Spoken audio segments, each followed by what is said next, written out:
네, 저희가 계속해서 주기도문에 관한 이야기를 살피고 있죠. 제가 매번 반복되는 것처럼 지난주에 했던 것, 지지난주에 했던 것들을 이렇게 빠르게 살피는데 그것은 여러분들이 기억을 좀 하셨으면 좋겠다. 그리고 저희가 가고 있는 방향과 위치가 어디쯤이다 하는 것들을 알려드리려고 하는 것입니다. 주기도문이라고 하는 것이 무엇인가? 교회 공동체가 추구해야 할 방향, 바른 방향, 마치 내비게이션이나 혹은 나침반처럼 말입니다. 성도 개개인에도 유익이 된다고 말씀드렸죠. 바른 기도가 무엇인지, 그래서 대상이나 방법이나 내용이 어떠해야 하는지 이러한 것들을 주기도문을 통해서 우리는 배울 수 있다고 말씀드렸습니다. 이 주기도문의 내용을 보면 먼저는 가장 중요한 것이 기도에 대한 바른 이해와 적용이 없다면 기도가 아닌 주문으로 전락할 수 있다는 이 사실. 그래서 우리는 첫 번째로 하늘에 계신 우리 아버지라는 이 부분을 우리가 살펴봤는데 그것은 하나님의 성품과 속성에 대한 이해가 우리에게 필요하지요. 어떤 분이시냐? 자존하시고 무소부지하시고 영원히 변치 아니하시는 분이시고 천지천능하신 분이시다. 그런데 그분이 어떤 하나님이냐? 우리 아버지이시기 때문에 우리의 모든 필요를 공급하고 보호하고 또 끝까지 용서하시는 분이시다.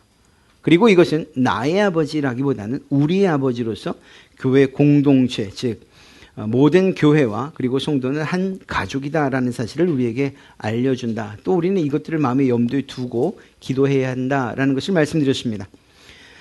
하나님의 이름이 거룩히 여김을 받으시오며, 즉 하나님을 위한 기도의 첫 번째를 지난주에 살폈지요.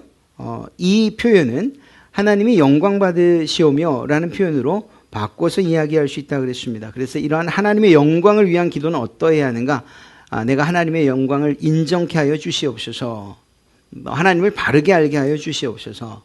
내 생각과 삶을 지도하여 주시옵소서. 이런 내용이 이 첫 번째 하나님을 위한 기도, 하나님의 이름이 거룩히 여김을 받으시오며 라는 그 짧은 문장 안에 들어있는 의미라고 우리가 살펴봤습니다.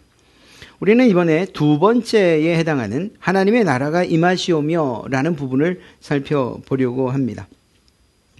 여러분, 성경은 구약과 신약으로 나눠져 있지요. 구약은 창세기부터 말라기까지 그렇게 기록이 되어 있어요. 주된 내용이 무엇이냐? 그러면 오실 메시아, 오실 예수님에 대한 예언의 책이다, 이렇게 말할 수 있죠. 그리고 예수님이 오신 이후에는 신약, 그래서 마태복음으로부터 시작해서 계시록까지, 이것은 오신 예수님에 대한 증거이면서 동시에 오실 예수님에 대한 증거이기도 합니다. 그리고 마침내 예수님께서 다시 오시는 그날 우리는 지금 현세가 아닌 내세의 삶, 내세의 삶을 우리는 살게 되죠. 이 전체적인 흐름, 그러니까 구약으로부터 시작해서 신약 그리고 내세의 삶까지 관통하는 그러한 한 가지 주제가 있다면 그것이 무엇일까요? 그것은 바로 하나님 나라입니다. 하나님 나라. 이 하나님 나라에 대한 주제가 처음부터 구약 처음부터 마지막 그 완성되는 그날까지 공통된 주제입니다. 하나님의 나라를 이야기할 때에 가장 중요한 것은 무엇일까요? 함께 하는 것이죠. 바로 임마누엘이라 할 수 있습니다. 그런 점에서 아담과 하와를 창조하셨을 때도 하나님은 함께 계시기를 원했고, 그리고 구약의 모든 사건들을 통해서 또 민족을 삼으시고 또 누군가를 부르시고 할 때도 보면 역시 함께 계시기를 원했던 것. 그래서 그러한 비유로서 아버지 그리고 아들 혹은 왕, 백성, 목자, 양, 이러한 관계들을 사용한 것이죠. 함께 하길 원하셨어요. 이렇게 구약시대에 함께 하길 원하셨던 그 하나님께서 실제로 함께 하시죠. 인류 역사상에서. 언제이죠? 예수 그리스도가 오시는 것을 통해서. 예수 그리스도가 하나님이시지 않습니까? 그래서 예수님을 임마누엘이라 하리라, 이렇게 이야기하고 있는 것이죠. 예수님께서 짧은 기간이지만 이스라엘, 팔레스틴 지역에서 제자들과 그 백성들과 함께 하셨어요. 그런데 그건 매우 지엽적이고 공간에 대한 제약이나 시간에 대한 제약, 이러한 것들을 제약을 받을 수 없는 인간의 몸이었지 않습니까? 이 부분을 해결하기 위해서 예수님께서 승천하시면서 내가 너희에게 정말 좋은 선물을 주마. 그 선물이 무엇이었습니까? 바로 성령 하나님이셨죠. 이 성령 하나님이 오시면서 이 문제가 해결이 됩니다. 이젠 지역적으로도 문화적으로도 시간적으로도 공간적으로도 제한이 없어요. 영이시니까. 성령님이 처음 임하실 때에 그 모든 모인 사람들에게 각각 임했다는 사실을 우리가 기억해야 됩니다. 오늘날도 하나님의 임마누엘의 방식은 성령님의 내주하심을 통해서 여러분 각자에게 이미 성취되고 있는 거죠. 그런데 완전한 임마누엘, 하나님과 함께 거하는 완전한 임마누엘은 언제 이루어지냐? 바로 저 내세 때에 이루어지는 것입니다. 그렇지 않습니까? 그래서 우리는 그날을 소망하면서 살아가는 거죠. 예수님과 하나님 나라 이 관계가 과연 있을까? 예수님의 선포 그리고 또 그의 인생은 모두가 다 하나님 나라와 관계가 있다 이렇게 이야기할 수 있습니다. 첫 번째는 예수님께서 첫 번 메시지가 무엇이었습니까? 회개하라 천국이 가까웠다. 천국이 가까웠느니라. 마태복음에서는 천국이라고 표현을 하는데 실제로 또 다른 복음서에서는 하나님 나라로 표현합니다. 왜 그랬느냐? 우리가 마태복음 서론에서 이 대상자가 유대인들이라고 말씀드렸죠. 히브리인들은 하나님의 이름을 입에 담기를 꺼려했습니다. 불경스러워했습니다. 그러다 보니까 하나님 나라라는 표현보다는 천국, 하늘나라라는 표현을 많이 사용하죠. 마태는.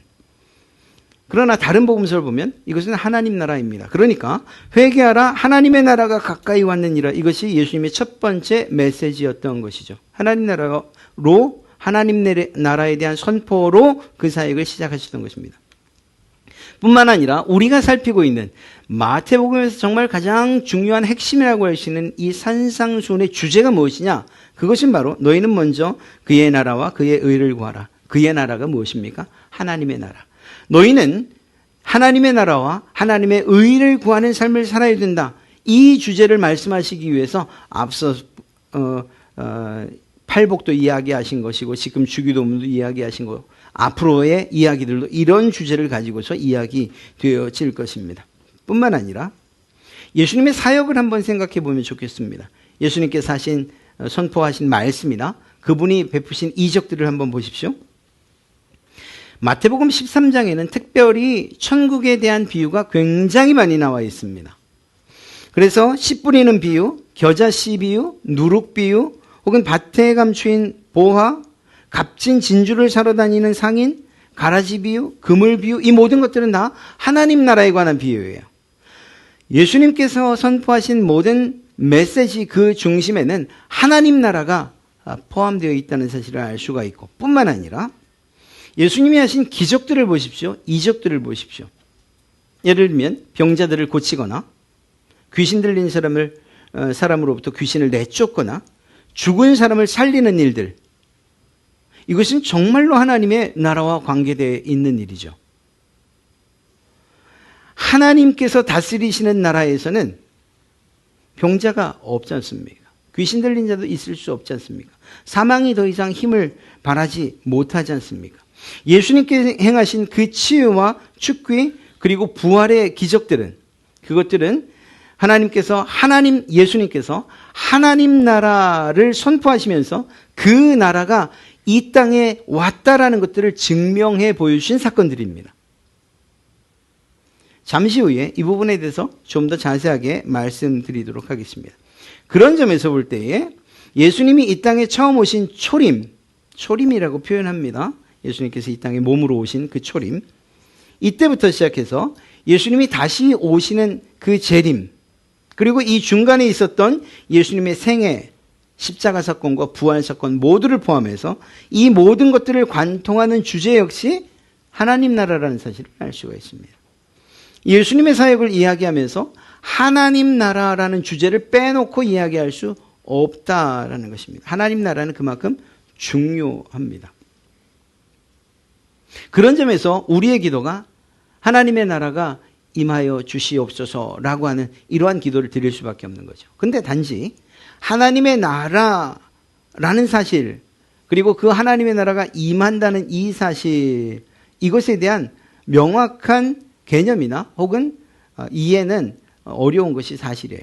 그래서 오늘 이 시간을 마련한 것이고, 오늘 여러분들과 함께 살피는 이 내용을 통해서 하나님의 나라에 대한 명확한 개념과, 그리고 우리가 마땅히 하나님의 나라를 위해서 기도해야 하는구나, 이 사실을 깨닫게 될 것입니다. 하나님의 나라라고 할 때에 그 나라와 이 세상에서 말하는 나라를 좀 비교해 볼 필요가 있죠. 나라의 3대 요소가 무엇입니까? 여러분이 알고 있는 것처럼 주권과 국민과 영토입니다. 이때 주권은 누구에게 있습니까? 대한민국 국민에게 주권이 있죠. 대한민국의 주권은 대한민국 국민에게 있습니다. 그렇죠? 대한민국 국민이라고 할 때에 그 국민을 규정하는 것은 어디에 있습니까? 법에, 법률로 규정되어 있죠. 그래서 그 법률적인 요소를 통과하면, 적법하면, 그러면 대한민국 국민이 되는 것입니다. 그리고 일반적으로 얘기하는 대한민국 영토는 무엇입니까? 우리가 지금 발을 딛고 있는 땅, 남한 지역, 제주도를 포함하고 여러 도서들을 포함하는 바로 이러한 땅을 의미하지요. 하나님 나라도 이러한 나라의 3요소를 그대로 가지고 있다고 봐도 틀리지 않을 것입니다. 주권과 국민과 영토. 그렇다고 해서 세상이 규정하는 나라의 3요소와는 같은가? 나라와 같은가? 그렇지 않습니다. 어느 부분에서 다른가? 바로 이 부분에서 다릅니다. 주권이 다릅니다. 대한민국의 주권은 국민에게 있습니다. 그러나 하나님 나라의 주권은 오직 하나님께 있습니다. 이것은 아주 다른 것입니다. 완전히 다른 것입니다. 이 부분을 착각하면 마치 교회가 내 것인 양 하는 목사가 나올 수도 있고, 내가 이 교회의 주인이라고 주장하는 그러한 중직자들도 나올 수 있는 거예요. 결코 그렇지 않습니다. 하나님 나라의 주권은 오직 왕 되신 하나님에게 있는 줄로 믿습니다. 이 사실에 대한 믿음이 여러분들에게, 그리고 고백과 확신이 있어야 할 줄로 믿습니다. 또한 국민은 어떤 사람들이냐? 그것은 법률로 정한 것이 아니에요. 물론 하나님의 말씀에 그 내용이 기록되어 있지만, 한마디로 말하면 하나님의 주권에 복종하겠다고 하는 사람들, 하나님의 주권을 인정하고 그 주권에 나의 삶을 내어드리겠다고, 복종하겠다고 하는 이 사람들이야말로 하나님의 백성들인 거죠. 그러니까 몇십 년을 교회를 다녀도 하나님의 말씀에 순종하기보다는 내 뜻과 내 주장을 가지고 산다? 그러면 하나님의 백성이라고 말할 수 없는 거예요. 문의는 하나님의 백성일 수 있어요. 겉모양은 누가 봐도 가지고 있는 명함이나 직함을 보면 장로 목사? 그렇게 하나님의 백성이라고 스스로 말할 수 있을지 모르지만 결단코 하나님은 그 사실을 인정하지 않으실 것입니다. 하나님의 백성은 하나님의 주권에 복종하기로 다짐한 자, 그리고 실제로 그렇게 살아가는 사람들이 하나님의 백성이기 때문입니다. 여러분들 모두 진정한 하나님의 백성 되시기를 주님의 이름으로 축복합니다. 한 가지 또 영토. 우리가 딛고 있는 땅, 이것만을 영토라고 표현하죠. 물론 다른 나라에 파견되어 있는 대사관, 그것을 치외법권이라고 하면서 그것도 영토로 인정합니다. 그런데 그것도 역시 땅이에요. 땅. 울타리를 쳐놓고 그것을 벗어나면 거기에서는 보호를 받지 못한다, 이렇게 이해할 수 있지 않습니까? 그런 점에서 어찌됐거나 세상의 영토는 땅과 관련되어 있는 것을 알 수 있어요. 그런데 하나님 나라의 이 영토는 정말 쉽게 생각하면 하나님께서 만들지 아니하신 것이 있는가? 하나님께서 다스리지 않는 것이 있는가? 하나님의 통치가 미치지 않는 것이 있는가? 라는 이러한 질문에 대한 대답으로 대신할 수 있을 것입니다. 이 세상 그 어떤 것도, 온 우주 그 무엇도 하나님께서 만들지 아니하시고 통치하시고 보존하시지 아니하는 것은 없지요. 그런 점에서 볼 때에 이 영토는, 하나님 나라의 영토는 하나님의 통치가 미쳐지는 모든 부분이라고 이야기할 수 있습니다. 작게는 여러분들의 심령, 여러분 개인, 여러분의 가정, 여러분의 직장, 그리고 우리가 포함되어 있는 여러 공동체들과 사회, 국가, 그리고 그 국가의 커뮤니티, 그리고 더 나아가서 온 지구, 그리고 온 우주 모든 영역이 하나님의 통치의 영역이 모두 하나님의 영토다, 이렇게 이야기할 수 있다는 것입니다. 그런데 이러한 하나님의 나라에 반하는 나라가 생기지요. 바로 사탄의 나라다, 이렇게 표현하고 싶습니다. 이 나뉨과 이 전쟁은 언제 시작되었는가? 바로 아담의 범죄 후에 시작이 됩니다. 하나님의 나라에 대한 도전이 시작된 것입니다. 그리고 이 두 나라는 계속해서 싸울 수밖에 없었습니다. 지금도 마찬가지이고요. 아담의 범죄 후에 이러한 일들이 일어났습니다. 이사야서의 말씀을 보면 흑암에 행하던 백성이 큰 빛을 보고 사망의 그늘진 땅에 거주하던 자에게 빛이 비치도다. 자, 여기에서 노란색으로 표현된 흑암에 행하던 백성과 사망의 그늘진 땅이라는 이 표현은 이 사람이, 이 백성이 어느 나라에 속한 사람이라는 것을 보여주는 것일까요? 그렇죠. 사탄의 나라에 속한 그러한 정체성을 보여주는 것입니다.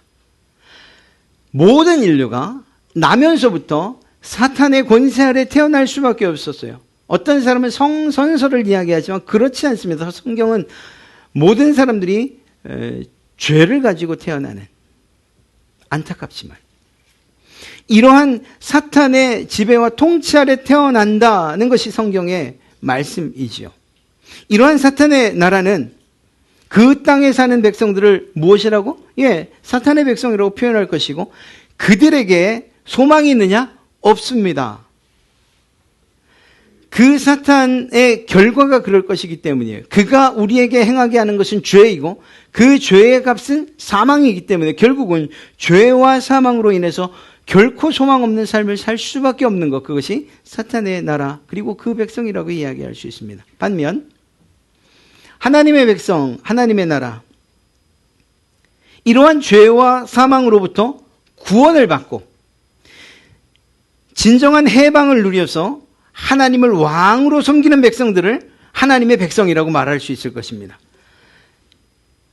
하나님의 백성이 되는 유일한 방법이 있다면 그것은 주님께서 말씀한 이 성경에서 우리에게 알려주고 있는 것처럼 오직 예수 그리스도밖에 없어요. 우리는 이전에 어떤 사람이었느냐? 죄에 대해서 한없이 연약한 사람들이었고, 우리는 어떤 사람들이었냐? 하나님과 원수된 사람들이었다니까요. 우리가 그러고 싶어서가 아니라 우리가 나아보니 이미 아담과 하와의 그러한 인류의 범죄가, 그리고 그 죄의 값을 치르도록 그렇게 태어난 그러한 존재인 거예요. 안타깝지만. 물론 이것이 왜 그러해야만 하느냐라는 것에 대해서는 또 다음에 다시 이야기할 기회가 있겠지만, 이러한 문제가 해결 방법이 없느냐? 그건 아니죠. 예수 그리스도를, 이미 죄 지을 것에 대한 모든 것을 아신 주님께서 그 죄로부터의 구속과 해방을 위해서 이미 계획을 하나님이 세워주셨고, 그 계획을 실현하신 분이 예수 그리스도이시고, 그 계획, 그 구속을 우리 모든 성도들에게 적용시키시는 분이 바로 성령 하나님이신 것입니다. 그런 점에서 볼 때에 예수 그리스도를 통해서 바로 여러분들은 예전에는 사탄의 백성으로서 죄와 소망 없이 정말 아무리 부지런히 일을 해도, 아무리 성공을 해도, 아무리 많은 돈을 얻어도, 아무리 건강하고 많은 친구들을 이 세상 가운데서 많이 갖고 부족함 없이 산다 할지라도 여전히 죽음의 문턱 앞에서는 소망 없음을 고백하고 인정해야만 하는 그러한 백성들이었다니까요. 그러나 이제는 예수 그리스도를 믿으심으로 말미암아 하나님의 백성이 되었고 죄와 사망의 권세를 능히 이기신 줄로 믿습니다. 바로 여러분들의 정체성을 이야기할 땐 우리는 하나님의 백성이라는 사실들을 당당하게 믿음으로 고백하셔야만 합니다. 그런 의미에서 예수님의 초림과 예수님의 재림을 우리는 다른 각도에서 볼 수 있습니다. 예수님의 초림을 한번 생각해 본다면 그것은 이 예수님의 처음 오셔서 하셨던 구속사역, 그것이 무엇이었는가, 이것을 알 수가 있습니다. 예수님께서 오셔서 하신 일, 그 십자가에서 죽으시고 부활하신 사건을 통해서 어떤 일이 벌어졌습니까? 사탄이 패배한 거죠. 사탄은 더 이상 힘을 쓸 수 없을 만큼 이미 패배를 선언당한 거예요. 예수 그리스도께서 부활하시는 사건이 없었다면 사탄의 승리로 끝났을 것입니다. 어쩌면 사탄은 그것이 그의 지혜의 전부였어요. 그가 가지고 있는. 예수 그리스도를 죽이는 것으로서 모든 것이 끝날 것이라고 생각했습니다. 그래서 그토록 종교 지도자들을 동원해서 마침내 이스라엘 백성들까지 동원해서 예수 그리스도를 십자가에 못 박은 거죠. 정말 단 3일 동안은 사탄이 쾌재를 불렀을 것입니다. 왜냐? 사탄의 가장 강력한 무기가 무엇입니까? 바로 사망이지 않습니까? 여러분을 가장 두렵게 하는 게 무엇입니까? 아니, 어떤 사람이건 간에 가장 두려워하는 것이 무엇입니까? 그건 바로 죽음이에요, 죽음. 죽음을 담대히 맞이할 수 있는 사람? 없지요. 죄와 사망의 권세라고 하는 것, 이것은 사탄의 가장 강력한 무기였어요. 그런데 예수님께서 십자가에 죽으시는 것으로 말미암아 사탄이 승리한 것처럼 보였지만 잠시. 그러나 주님께서 부활하시는 사건을 통해서 죽음의 권세를 완전히 깨뜨리신 것이죠. 이제 더 이상 사탄이 사용할 수 있는 무기가, 그의 가장 강력한 무기가 이제 모두 사라져 버린 것이라 이야기할 수 있습니다. 사망을 생명으로 이기신 것이 바로 부활 사건인 것이죠. 이러한 부활 사건을 통해서, 그리고 그 예수 그리스도의 구속 사역을 믿는, 예수님을 믿는 그 사람들을 성도라고 부르시고 그들을 마침내 사탄의 세력으로부터 해방시키시고 자유를 주신 사건, 이것이 주님이 처음 오셔서 하셨던 사건입니다. 바로 십자가의 죽으심과 부활의 사건을 통해서 말입니다. 예수님은 다시 오시죠. 그것을 우리는 재림이라고 이야기합니다. 이때는 어떤 일이 일어날까요? 완전한 사탄에 대한 심판이 이루어집니다. 이젠 더 이상 사탄이 조금도 자기의 세력을, 그리고 또 자기의 힘을 과시할 기회조차 없는, 이젠 영원한 무적행으로 던져지는 사탄의 종말의 때가 오는 거죠.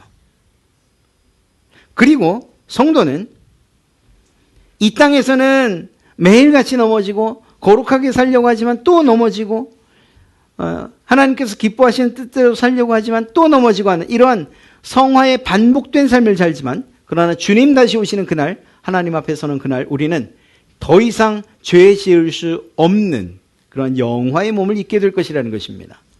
이것이 재림에 대한 우리의 소망이고 우리가 기대하는 바입니다.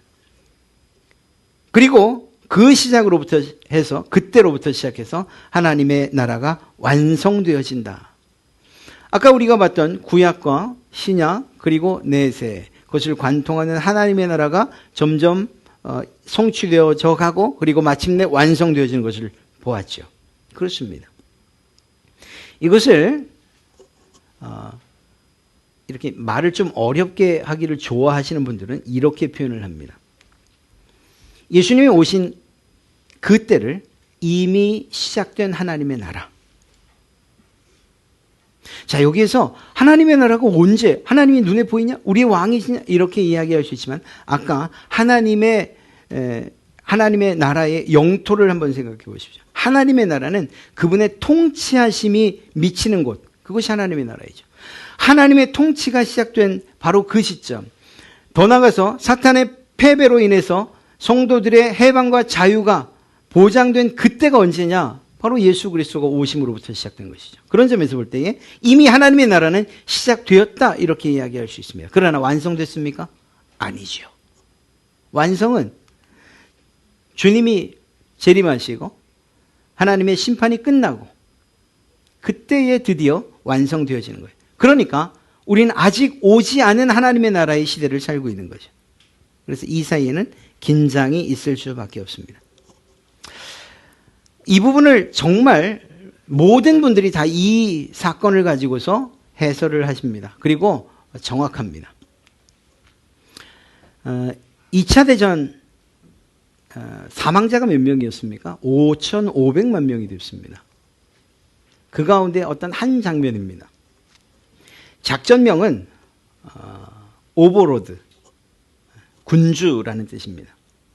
이 작전에 투입된 병력은 함선이 1,200척, 항공기가 만여 대, 상륙주정이 4,126척, 수송선이 804척, 배가 6,000척 이상, 수륙 양용이 수백 척, 미국, 영국 등 8개국에서 15만 6천 명이 동원됐습니다. 한 작전에. 프랑스 북부 해안에서 시작된 그 작전의 이름은 바로 여러분들도 아시는 것처럼 노르망디 상륙 작전입니다. 이 작전으로 인해서 독일군은 패배하게 되죠. 그런데 이 시점을 이야기할 때에 두 가지 날짜를 이야기합니다. 첫째, D-Day라고 하는 것. 이 D자에 대한 해설은 너무 많아요. 이게 그냥 데이를 얘기하는 거다, 뭐 두를 너무 많아요. 그래서 이 부분을 이야기할 때 그냥 공격 개시 1 이렇게 표현하고 있습니다. D-Day는 언제였냐? 1944년 6월 6일이었어요. 여러분, 전세가 꺾이고 연합군이 승리했다를 선언할 수 있는 날, 그렇게 확신할 수 있는 날은 언제일까요? 이날이에요. 이날. 이 노르망디 상륙 작전을 통해서 독일군은 더 이상 그러니까 싸울 의지를 더 이상 가질 수 없었어요. 완전히 패한 것이라 봤습니다. 그런데 실제적으로 빅토리 데이는, V-Day는 언제였냐? 그때로부터 약 1년 뒤인 45년 5월 8일이었습니다. 약 1년 정도의 차이가 있죠. 한번 생각해 보십시오. 노르망디 상륙 작전을 시작해서 1년 동안 아무 일이 없었을까요? 아니에요. 이 1년 동안에도 계속되는 전투가 있었어요. 계속되는 전투가 있었어요. 지역마다 전투가 있었어요. 남아있는 독일군과 연합군과의 싸움이 계속 있었다고요. 그러다가 마침내 독일이 이젠 항복한 것이 45년 5월 8일이에요. 그러면 이렇게 항복한 날이 중요합니까? 아니면 공격 개시일, 바로 이 D-Day가 중요합니까? 둘 다 중요하지만 독일군이나 혹은 연합군의 입장에서 이젠 이 전쟁은 끝났다라고 판단할 수 있는 것은 바로 D-Day였다는 거예요. 더 이상 독일군은 힘을 쓸 수가 없는 상황이 됐어요. 신기한 것은 그럼에도 불구하고, 신기하기보다는 아이러니하죠. 그렇게 승리가 확정되었다 싶음에도 불구하고 1년 동안은 계속해서 전쟁이 일어났던 거예요. 계속해서 전쟁이. 그리고 마침내 항복하는 날 돼서야 모든 전쟁이 끝난 것이죠. 물론 일본군의 어떤 장교처럼, 소위처럼 전쟁이 끝난지도 모른 채 그냥 계속해서 항전하겠다, 싸우겠다, 이런, 그리고 뿌려지는 삐라들은 이건 다 회유책이다 이렇게 생각하면서 끝까지 싸우려고 했던 사람도 없지 않아 있습니다만, 그러나 기본적으로 이 승전일을 통해서 독일의 항복을 받아내죠. 예수님의 초림과 재림을 이 사건에 한번 비유해 보면, 예수님께서 오셨습니다. 오신 이 사건은 D-Day와도 같아요. 마치 노르망디 상륙 작전을 통해서 독일군의 전세가 꺾이고 더 이상 전의를 불태우지 못하는, 이젠 연합군의 승리가 거의 확실시되는 바로 그 사건. 사탄의 허리가 꺾이고 더 이상 그가 가지고 있는 더 강력한 무기가 없어서 그 사망의 권세가 꺾인 그날은 예수 그리스도의 처음 오심 때 이루어졌습니다. 우리는 이러한 예수 그리스도의 부활 사건, 이 사건을 믿으면서 우리가 예수 그리스도가 승리했습니다 라고 고백하면서 살아야 돼요. 그리고 그렇게 살아가시는 줄로 믿습니다. 그런데 문제는 주님께서 오셨느냐? 아직 아니죠. 주님께서 오실 날이 있어요. 더 이상 사탄이 힘을 쓸 수 없는 완벽한 빅토리의 날이 있다니까요. 승리의 날이. 그런데 그 기간이 얼마가 될지 모르나 그 기간 동안에 계속되는 전투가 있을 수밖에 없다는 거예요.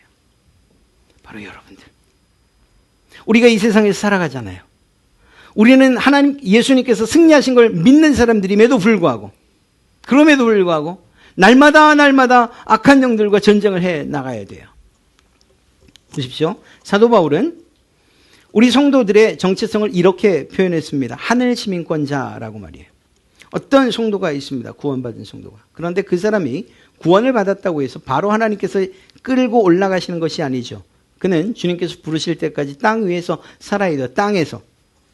이 땅에 대한 표현을 에베소서에서는 사도 바울이 무엇이라고 표현하는가? 6장 12절에 우리의 씨름은 혈과 육을 상대하는 것이 아니요 통치자들과 권세들과 이 어둠의 세상 주관자들과 하늘에 있는 악의 영들과의 싸움이라 이렇게 표현하고 있습니다. 우리가 구원받은 성도이고 예수 그리스도의 승리를 확신함에도 불구하고 우리는 여전히 이러한 악한 영들과의 싸움을 계속해 나간다는 거예요. 왜? 땅에 살아야 되는 존재들이니까. 주님께서 제자들을 위한 기도를 하실 때에 요한복음 17장에서 무엇이라고 하셨습니까? 내가 소원하는 것은 이제 이들이 구원받았으니 하나님 이들을 천국으로 데려가 주십시오라고 내가 기도하지 않는다. 오히려 이들이 세상 가운데서 살아갈 때에 힘들고 지칠 때에 정말 싸워야 할 그때에 하나님께서 도와주시길 위해서 내가 기도한다. 이렇게 말씀하셨지 않습니까? 말씀드린 것처럼 천국을 사는 사람이에요. 하늘의 시민권자입니다. 이 사실이 무엇을 이야기하는가? 비록 땅에 발을 붙이고 살지만 그러나 하늘의 시민권자로서 하나님의 통치 아래 살고 있는 사람들이 바로 성도들이라는 거예요. 여러분들이 어떤 곳을 가든지 어떤 상황에 처하든지 사망이 음침한 골짜기에 있든지 아니면 정말로 즐겁고 행복한 그러한 시간에 있든지 간에 여러분은 하나님의 통치 아래에 있는 사람들이라는 거예요. 그것을 표현한 것이 하늘의 시민권, 그 시민권을 가진 사람들이라고 표현한 것입니다. 자, 그렇다면 우리가 비록 땅에 발을 딛고 살고 있지만 우리의 삶의 방식은 어때야 되느냐? 하나님의 법을 따라 살고 하나님의 방식을 따라 살고 하나님의 가치관을 가지고 살아야 되느냐? 아니면 세상, 땅의 법칙, 땅의 방식, 땅의 가치관을 가지고 살아야 되느냐? 이런 질문을 던질 수밖에 없는 거죠. 하나님 나라를 소망하는 사람들, 하나님의 통치를 받는 우리들은 세상이 살아가는 방식, 누군가를 짓밟고 또 짓밟고 그리고 우뚝 서야지만 성공했다고 말하는 이러한 세상의 그러한 삶의 방식, 거짓말을 하던 이간질을 하던 나 하나만 잘 살면 된다고, 내 가족 하나만 성공하면 된다고 말하는 이러한 세상의 방식대로 살아가야 되느냐? 아니라는 것입니다. 지금까지 우리가 앞서 살펴봤던 팔복도 그런 방식이라고 말하고 있지 않아요. 하나님의 방식을 따라 살라고 우리에게 말씀하고 계신 것입니다. 이것이 하나님 나라에 대한 거예요. 우리는 주님이 오시는 그날 혹은 정말 말씀드리기 죄송스럽지만 우리가 개인적으로 갖는 종말, 이건 언제일지 모르잖아요. 당장 오늘이 될 수도 있고 당장 내일이 될 수도 있는 그 시간까지 비록 땅을 딛고 살지만 하나님 나라의 백성으로서의 삶을 이 땅에서 살아내야 된다는 것입니다. 그것이 하나님의 나라가 임하시오며라는 거예요. 하나님의 나라가 임하시오며 하나님의 통치가 내 삶 가운데 온전히 이루어지기를 바라는 그러한 기도라는 것입니다. 우리가 구원받았음에도 불구하고 안주할 수 없고 머물러 있을 수 없는 이유는 우리가 여전히 전쟁하며 전투하며 살아가야 하는, 영적 전쟁을 하며 살아가야 하는 그러한 존재들이기 때문이에요. 참 감사한 것은 주님께서 그런 우리를 내버려 두지 아니하시고 늘 인도해 주시고 지켜주시고 보호해 주시고 대신 싸워주신다고 그렇게 말씀하셨기 때문입니다. 존 번연은 이러한 이야기를 너무나도 리얼하게 표현하고 있어요. 우리가 받는 공격들은 결코 우리를 이길 수 없다.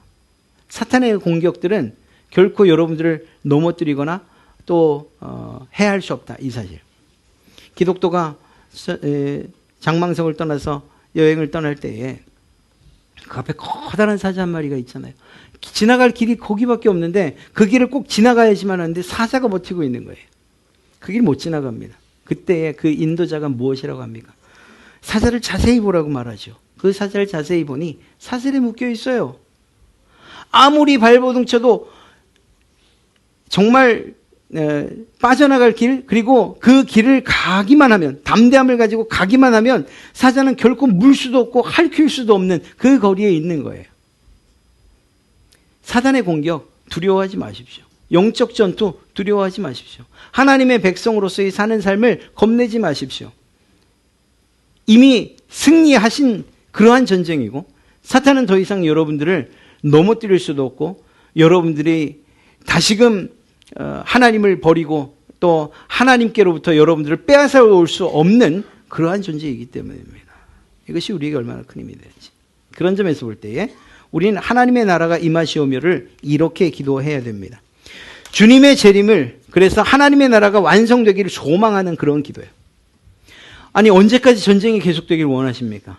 아니, 이 전쟁 빨리 끝나고 하나님 오시죠. 내가 뭘 좀 준비하고 나면 좀 오시면 안 될까요? 아니, 그거 말고 정말로 언제 오셔도 내가 주님의 오심이 기쁩니다 라고 말할 수 있는 마음을 가지고 주님의 재림을, 그리고 또한 더 나아가 하나님의 나라의 완성을 소망하는 그러한 기도. 또한 교회 부흥과 선교, 그리고 세계 복음화예요. 교회 부흥, 그냥 교회가 커지고 사람이 많아지고 누군가에게 자랑할 만한 그런 위세 때문이 아니고, 교회가 부흥할 때마다, 성경의 역사를 보면 교회가 부흥할 때마다, 그리고 기독교의 역사를 보면 그럴 때마다 놀라운 이 선교와 전도의 역사가 일어나지 않습니까? 그 일을 위해서. 왜냐? 세계 복음화가 돼야 주님이 오신다고 말씀하셨잖아요. 네? 그러니까 이 일을 위해서 기도해야 됩니다. 개인적으로는 내가 하나님의 통치 아래 있다는 사실을 고백해야 돼요. 예수 그리스도께서 이미 승리하셨다는 사실을 믿음으로 고백하는 그런 기도를 우린 드려야 돼요. 이것이 어떻게 우리에게 힘이 되느냐? 아까 말씀드린 것처럼 낙심하지 않을 수 있어요. 좀 실패해도, 또 때로 넘어져도 낙심할 일이 아니라니까요. 이미 승리하셨다는 사실을 다시 믿고 일어서셔야 하는 거예요. 주님께서 여러분을 그렇게 도우실 줄로 믿습니다. 무엇보다 여러분의 삶의 전 영역, 지정의, 그러니까 어떤 그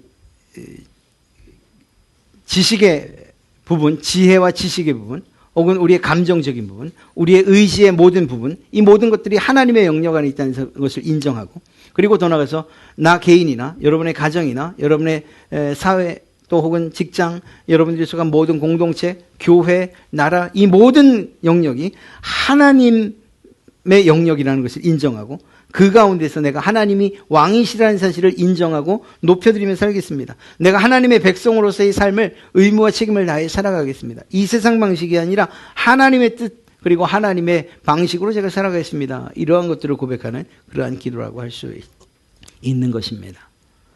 우리가 하나님의 나라가 임하시오며 라고 하는 이 기도, 우리가 살아 숨쉬는 동안, 아니 주님께서 다시 오시는 그날까지 끊임없이 드려야 할 그러한 기도인 줄로 믿습니다. 이 세상 살아가면서 많은 어려움들, 그리고 사탄의 공격들, 계속되는 영적 전투들이 있겠지만, 혹시 그것 때문에 넘어진다고, 또 실패했다고, 패배했다고 그 한 번 때문에 낙심하지 마십시오.